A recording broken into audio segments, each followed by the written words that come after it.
بسم الله الرحمن الرحیم. دنباله مطالب دستورالعمل ها انشاءالله که دقت کنین و اینها رو درست عمل کن.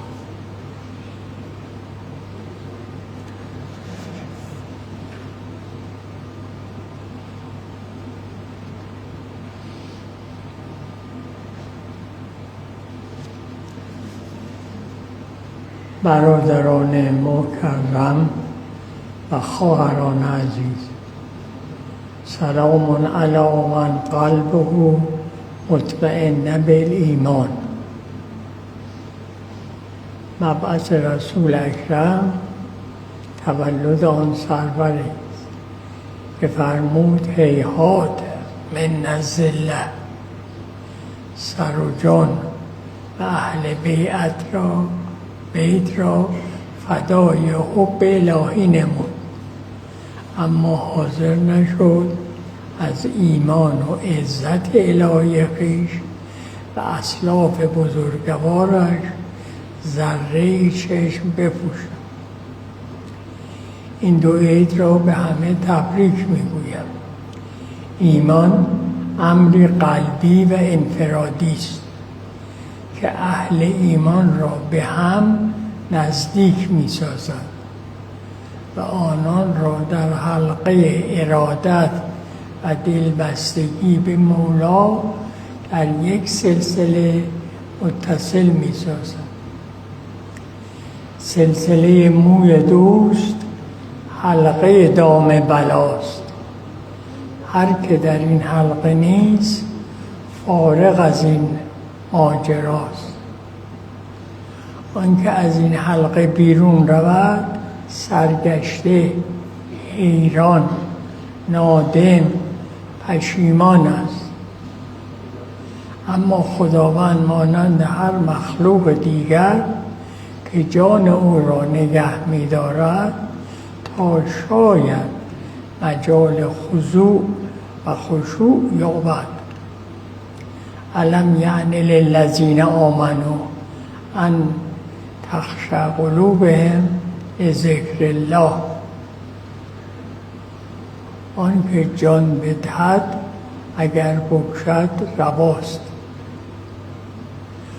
خداوند که از بدترین گناهان توبه میپذیرد، رسول اکرم علیه السلام اسلام آوردن وحشی را هم قبول می‌کند و فرزند و جانشین او توبه خود را که باعث و بانی واقعی جریان کربلا شد میپذیرد و از حضیض گناه به اوج مقام شهادت میرساند.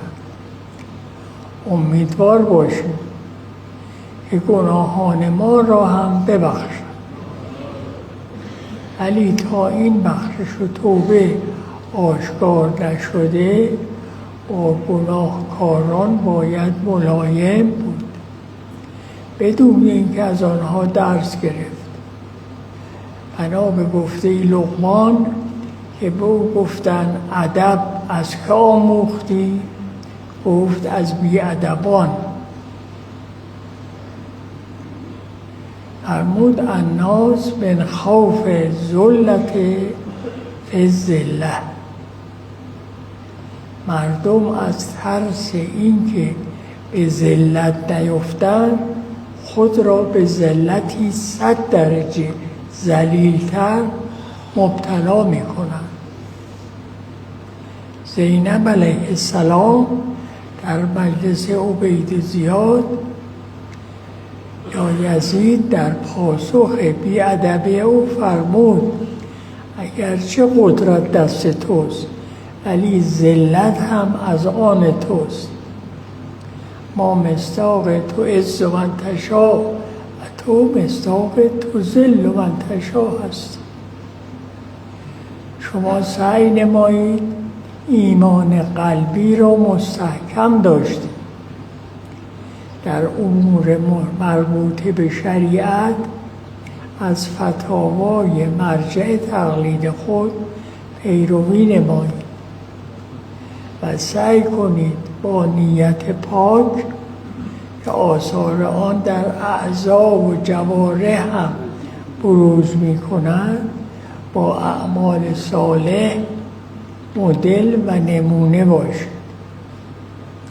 و طریق تبلیغ ولایت چنین است و الا هیچ کس عنوان مبلغ ندارد.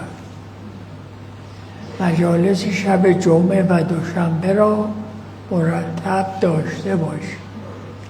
برای ادای نظم و نماز جماعت آقای فلان اجازه می‌دهید که اگر تقاضای اخوان قبول کردن به اقامه نماز جماعت اقدام نمایید و آن را موهبتی الهی بدانند. بدین وسیله از همه برادران و خواهران ایمانی خداحافظی می‌کنیم، چون انشاءالله توفیق زیارت اخوان دیگر را خواهم داشت. روز چهارشنبه حرکت خواستم در این موقعیت از همه خداحافظی و التماس دعا کنم. انشاءالله دعا کنید خداوند به همه ما توفیق عبادت و خدمت مرحمت کنه که بتوانیم دستوراتی را که داریم، وظایفی که به عهده ماست، به خوبی انجام دهیم.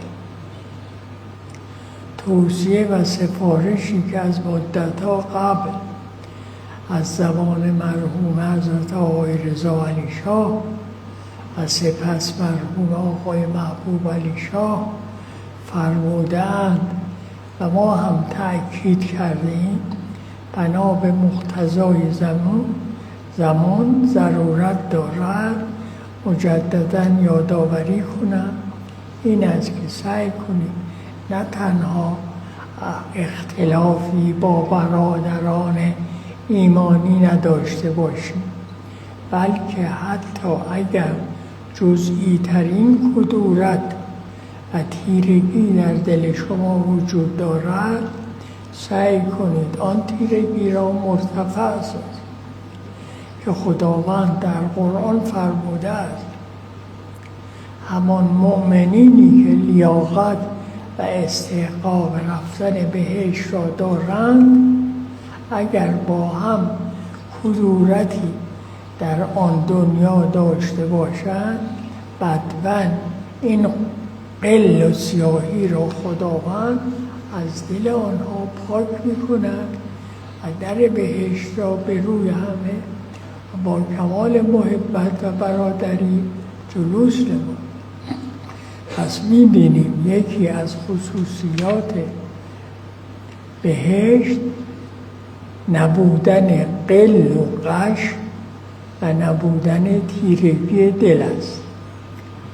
ما اگر این کار را در همین دنیا بکنیم، همین دنیا هم برای ما بهشت خواهد شد. از کدورت بین اخوان ممکن است دشمنان سوء استفاده کنند، البته به حساب خودشان حسن استفاده، ولی از لحاظ ما سوء استفاده و این تیرگی را سعی می‌کنند زیادتر شود تا بالاخره بتوانند طرفین را از بهشت دور کنند. به علاوه این تیرگی ها اگر علاج نشود و مرتفع نگردد، به کدورت های بزرگتر تبدیل شده ممکن است حتی به دشمنی هم بکشد که در این صورت تفرقه و اختلاف شدیدتر می شود و عده زیادی را به دامن این ماجرا می کشند که هر یک با طرفداری از دیگری دسته و دسته بندی تشکیل می دهند و بالاترین ضربه‌ای که ممکن است وارد شود همین است که تفرقه و اختلاف در بین فقرا ایجاد شود. علت عمده انحطاط اسلام و مسلمین همان تفرقه بود که ایجاد شد. حتی به منظور احتراز از همین تفرقه بود که علی علیه السلام با وجود این که شایسته ترین فرد برای حکومت و جانشین پیغمبر بود، ولی به این استحقاق تکیه نکرد و فرمود اگر می‌خواهید که همیشه نام پیغمبر و نام اسلام زنده باشد، شمشیر علی باید در غلاف بماند. وقتی که علی علیه السلام برای احتراز از تفرقه شمشیر خود را غلاف می‌کند و حتی از شایستگی و حقی که دارد منصرف می‌شود، ما باید به طریق اولا این امر را در این دوران فعلی رعایت کنیم. امیدوارم که در مدت غیبت محبت فقرا افزوده شود و هر گونه کدورت و کسالتی که دارد برداشته شود. مسئله دیگر شرکت در مجالس فقری، به خصوص مجالس شب جمعه و دوشنبه، که هم از دیدار رفقا و دوستان و مشایخ بهره برده بشود و هم این که با توجه به معانی کتاب‌هایی که خوانده می شود پیشرفتی در معنویت حاصل گردد که امیدواریم در این قسمت هم رعایت کامل بفرموده و مجالس را ترک نکنم.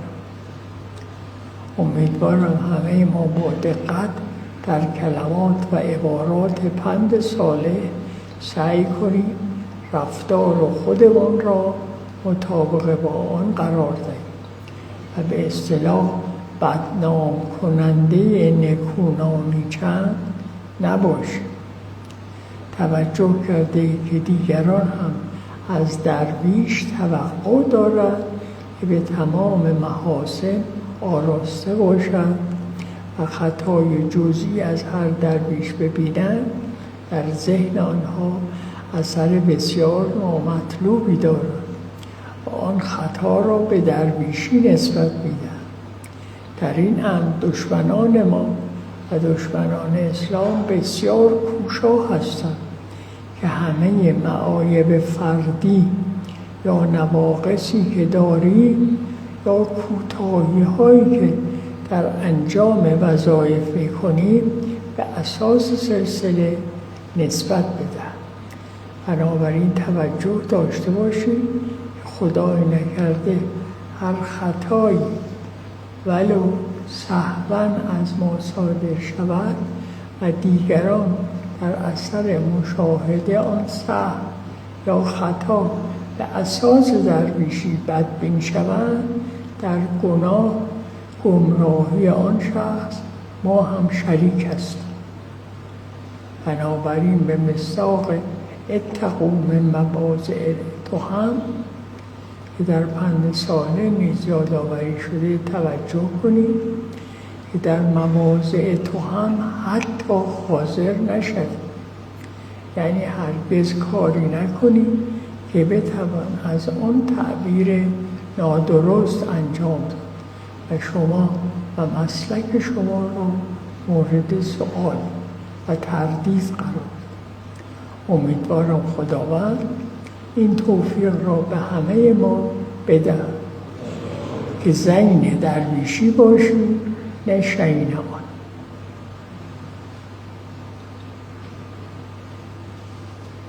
چیز نیست.